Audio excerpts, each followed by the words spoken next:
Things I would like to see is more dialogue. Me and Faraz here right now, it's a very uncomfortable position for many of our compatriots. For my side, Armenian. For his side, I can't speak for your Faraz, but I could imagine it's a difficult place to simply have dialogue.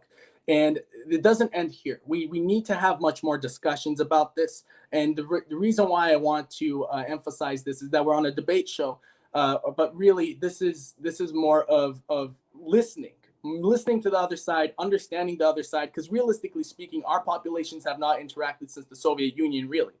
And lots has changed since then. Whether for the better or for the worse, that's an issue. That's a separate issue. But a lot has changed since then. And the least we can do as scholars, and for me, I'm a much younger scholar than you, Faraz, and it's very important for me to understand that many people out there are curious to know what the Azerbaijani side is feeling, what the Azerbaijani side is saying, and this is not to negate not to completely ignore the fact that Armenians may be feeling this way too, and that Azerbaijanis should be listening to the Armenians and seeing what their perspective is. That way, we have more think tanks and whatnot to identify these issues and moving forward. Daniel, Adar, thank you so much for the platform. I think this is very important given the very delicate time we are in. One side is celebrating because they're coming back to a location they once were. One side is grieving right now, and the death toll is very high, unnecessarily high, I would say.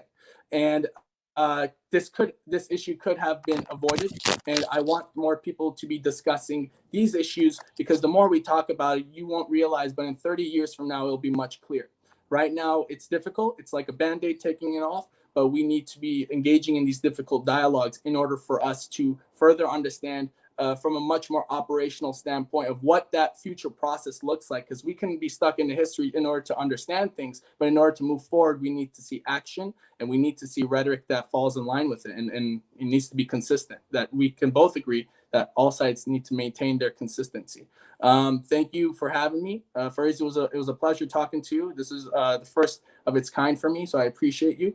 Adar, I appreciate you as well. And my closing remarks is to keep engaging in dialogue, people.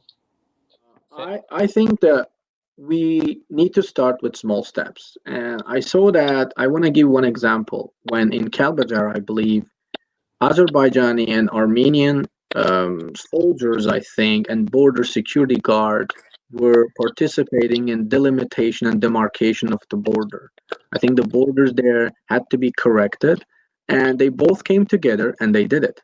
And both sides, an Armenian government and Azerbaijani government, in my understanding is that they were ready for that, and they this kind of a one example of how border issue, let's say, it's such a tension at the tension time right after the war, could be actually peacefully resolved. They just showed that. And I think in Agdam, where there were videos where Azerbaijani soldiers were helping Armenian villagers who lived there to move their stuff, I think, and they were offering them, you can stay here. I think Azerbaijani government's statement of goodwill needs to be met in a way that Azerbaijani government says we are willing to reach out to Nagorno-Karabakh, Armenian community of Nagorno-Karabakh, and beyond those peacekeeping operation line, and we would like to incorporate them to the socio-economic space of Azerbaijan. We need to on the Armenian side and the Nagorno-Karabakh Armenians, we need to stop the territorial claims. We need to stop this.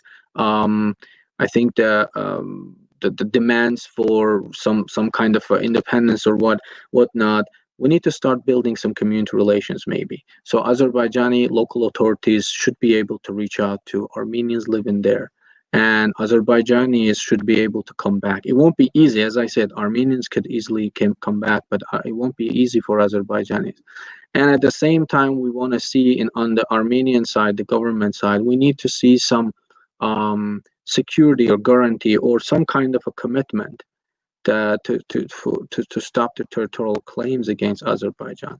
And at the same time, we want to see some sustainable leadership, where in this region, as you know, Rich, relationships between the leaders are very important. Relationships between leaders need to be formed.